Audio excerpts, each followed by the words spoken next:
Você veja bem, eu acho que a questão da vida após a morte é uma preocupação séria para muita gente. Não estou dizendo que não seja uma preocupação séria, provavelmente é pré-histórica. A gente sonhava com mortos e achava que eram pessoas que estavam nos visitando. Ainda hoje, um monte de gente sonha com morto e acha que são essas pessoas nos visitando. Então, eu não quero dizer...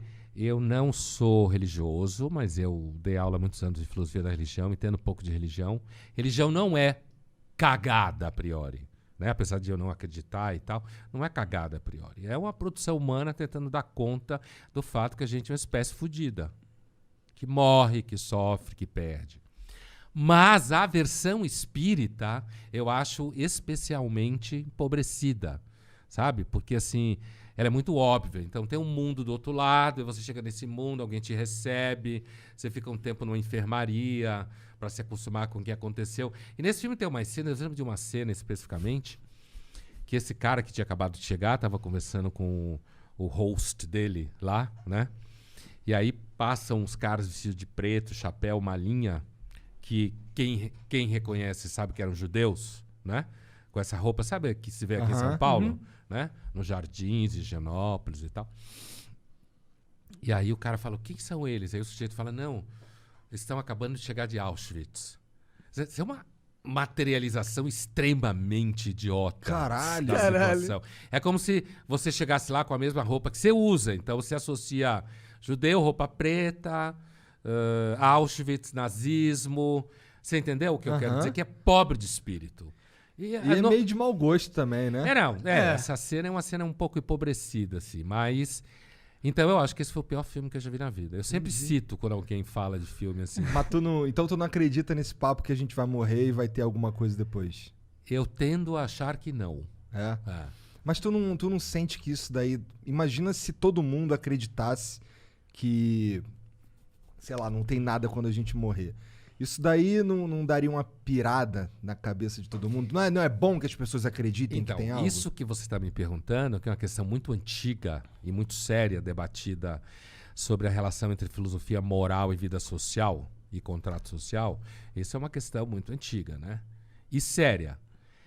Não é a mesma coisa de dizer que eu ou você acreditamos na vida após a morte. O que você está perguntando é acerca da função social da religião. Né? Muita gente acha, se a gente olhar a história da humanidade assim, e a maior parte da humanidade sempre foi religiosa, desde a pré-história, provavelmente, se acredita em ungüentos, em curas miraculosas, a própria palavra xamã vem da Sibéria, tem por aí uns 30 mil anos, então... Os siberianos são muito malucos, assim, no bom sentido, né? Drogas e viagem para outras dimensões. A gente seguramente delirava bastante. Delirava no sentido de, não só de ingerir princípios ativos, psicoativos que geram percepções, mas assim mesmo de misturar a realidade com o mito. A própria experiência do pensamento no começo, provavelmente a gente achava que era uma voz falando na cabeça. Como até hoje tem gente que acha, né? Então, assim, é possível dizer que talvez se ninguém acreditasse numa vida após a morte, a gente tivesse mais problemas. Não dá para afirmar com certeza, porque a gente não conhece isso. A humanidade sempre acreditou mais, entendeu? Isso não é interessante?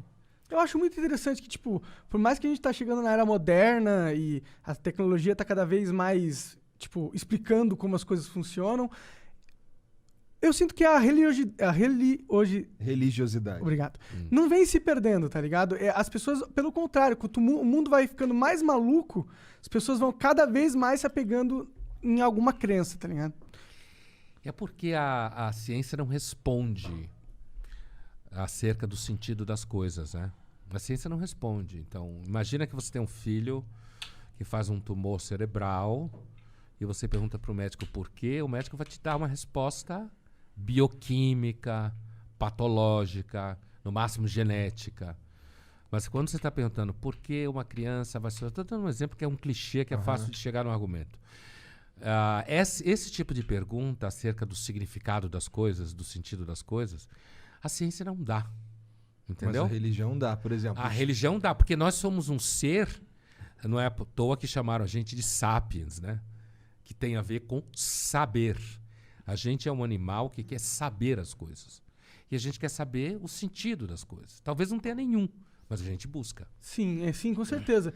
E aí, eu acho que acaba surgindo a religião. Mas não é interessante que, tipo, se a gente pegar para pensar que cada ser humano é um computador, eu vou entrar na aspecto de gamer. É um processador e cada processador... Pirada de gamer? De gamers, de jogos.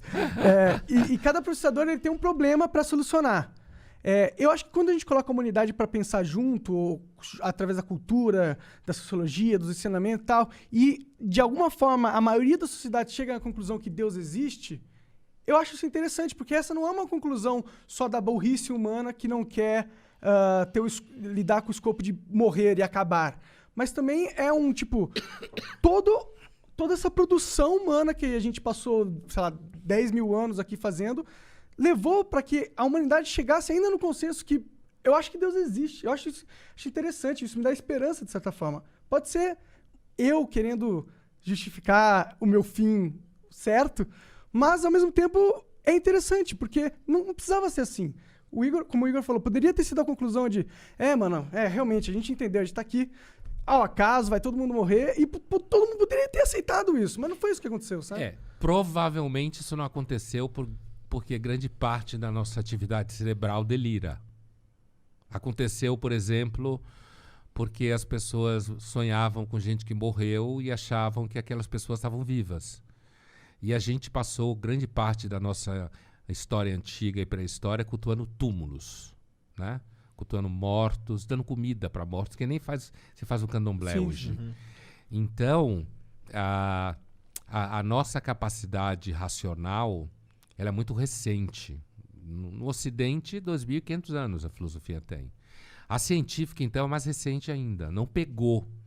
Então, nós somos uma espécie pré-histórica, na verdade. Igualzinha ao que a gente era, no mínimo, há 300 mil anos. A gente podia estar levando esse lero aqui há 300 mil anos atrás. Iguaizinhos como nós somos. Nosso equipamento nos permitiria. O equipamento é o mesmo, certo? É o mesmo equipamento. Mais de 300 mil anos. Estou fazendo a conta baixa. Então, assim, é muito provável que essa nossa capacidade de associar, por exemplo, sons a entidades no céu, ou associar tempestades a alguma irritação que cai sobre nossa cabeça, é parte daquilo que os historiadores da religião chamam de homo religiosos, que é uma estrutura em nós. E por isso, inclusive, nesse processo, a gente, inclusive, fabricou há cerca de...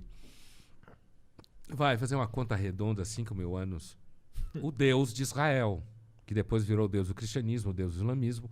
No Oriente, eles fabricaram outras teorias, né? Digamos, são diferentes desse politeísmo que você fica dando comida pro Deus para ele não acabar com você, ou como na Grécia e na Roma anterior à antiga, na neolítica, você cultuava os ancestrais dentro de casa e enterrava eles dentro de casa e mantinha o fogo vivo e tinha que ter filho, porque se você morresse e não tivesse filho para te cultuar, você virava um demônio, certo? Então, seu filho era a guarda da sua eternidade, certo? Então, nós somos uma espécie basicamente religiosa, nós não somos uma espécie científica. A gente não tem um modo de pensar científico. Existiria uma espécie científica? Não conhecemos. Será que é possível algo assim se desenvolver? Talvez não. E talvez se a gente fosse, a gente ficasse louco. Pois é. Perigoso. Entendeu? Talvez. Talvez ficasse louco. Ou a gente fosse igual o Spock, tá ligado? Mas o Spock era místico, né, meu? Você lembra que ele era místico? Eu sei que ele era bem racional, só não sei tanto. Então, a minha geração é a geração do Spock. Sim. Meu pai agora você entrou num terreno... que você mais... O Spock, ele era extremamente racional, lógico. Primeiro, o Spock era um personagem híbrido, né? O pai dele era vulcano e a mãe era terráquea, como se falava. E assim... Mas os vulcanos, enquanto tal, eles eram extremamente lógicos, mas eles acreditavam em vida após a morte. Tem episódios que mostram isso. Uhum. Entendeu? Na separação de espírito e matéria.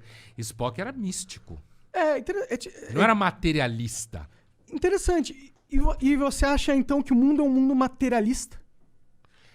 Essa pergunta quer dizer se eu acho que só existe aquilo que é formado por átomos? Você acha que isso? É isso que você quer dizer? É. Caralho, alguém que decifra o monarquês. Gostei. Cara, tem que ser um filósofo. Esse cara é filósofo mesmo. Não é, cara. porque quando você fala materialista, pode ser materialista no sentido marxista. Sim, sim. Que tudo são relações econômicas de produção, Tomar entendeu? uma coca. Então. Sim, sim. E eu entendi que você estava falando nesse sentido Isso, originário. exato. Né? Que a gente chama em filosofia de materialismo atomista.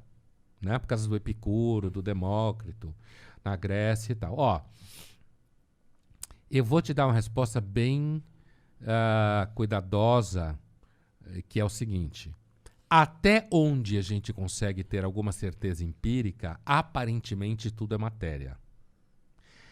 Mas nós não temos como assegurar com absoluta certeza que não exista nada além da matéria. Mas até onde a gente tem teste científico, experiência com raciocínios fundamentados em algo empírico, como a gente chama, empírico em filosofia significa a experiência que você observa, entendeu? Não dá para dizer que exista vida após a morte, mas isso não é garantia, porque a gente seguramente não sabe tudo.